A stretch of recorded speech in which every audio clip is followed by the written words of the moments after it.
1638년 3월 25일 드디어 이 세 사람의 젊은 사제들은 요한 다세코 사제의 축복을 받으며 사령관이 타는 인도 함대 산타 이사벨호에 승선했다. 함선이 황색의 하구를 떠나 점점 멀어질 때 그들은 가판에 기대어 황금색으로 빛나는 육지의 산을 언제까지나 바라보았다. 그들은 항해 가운데 여러 번의 폭풍우에 시달리면서 1년이란 시간을 보내야 했다. 그 와중에 몹시 몸이 약했던 호안테 산타 마르타가 말라리아에 걸려 죽는 슬픔을 겪었다. 그러나 그들은 계속 진행하였다. 중간에 그들은 일본에서 3만 5천 명의 가톨릭 신도들이 무서운 박해 속에서 학살당했다는 이야기를 듣는다. 또한 마카오 선교회로부터는 이러한 절망적인 상황에서 이들을 일본에 보내는 것은 도저히 찬성할 수 없다는 통보도 받는다. 이후 이 책의 절반은 세베스티앙 로드리고의 편지를 통해서 사건들이 알려진다. 그들은 비록 일본의 선교 상황이 최악이라 해도 그러한 박해 가운데 있는 일본 그리스도인들의 가련한 운명을 그저 손 놓고 볼 수만은 없다고 생각했다. 결국 로드리고와 가르페는 마카오에서 일본으로 가는 중국 밀항선인 정크배를 타고 일본으로 간다.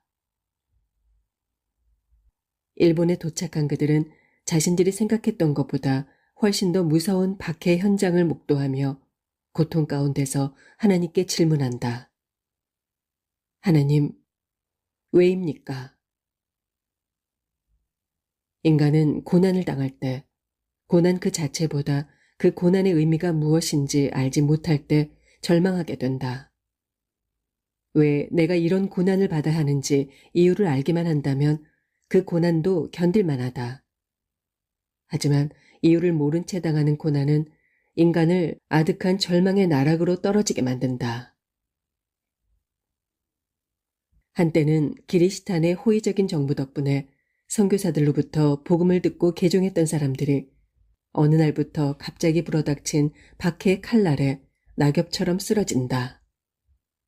그 중에 얼마는 다시 불신자의 생활로 돌아가지만 신앙을 지키기로 결단한 사람들은 무서운 박해 가운데서 무수히 죽어간다.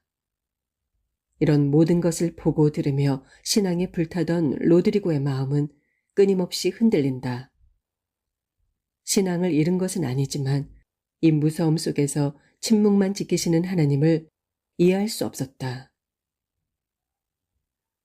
로드리고와 가르페가 묵고 있던 마을의 주민인 모치키와 이치소우가 바다에서 수장으로 죽어간 뒤에도 파도는 아무 일이 없었던 듯 철썩이고 바닷새는 유유하게 그 위를 날아다닌다. 이것이 순교라는 말인가? 무엇을 위한 순교일까요? 저는 순교를 이를테면 그 사람들의 영혼이 하늘나라에 돌아갈 때 공중에는 영광의 빛이 가득하고 천사가 나팔을 부는 그런 빛나고 화려한 순교를 지나치게 꿈꿔왔습니다. 아, 바다에는 비가 쉴 새 없이 계속 내립니다. 그리고 그들을 죽인 바다는 더욱 무서우리만치 굳게 침묵을 지키고 있습니다. 로드리고는 감옥 속에서 바다에 빠져 죽는 신도들을 따라가다가 함께 바다에 빠져 죽은 동료 가르페를 생각하며 또다시 하나님께 질문을 드린다.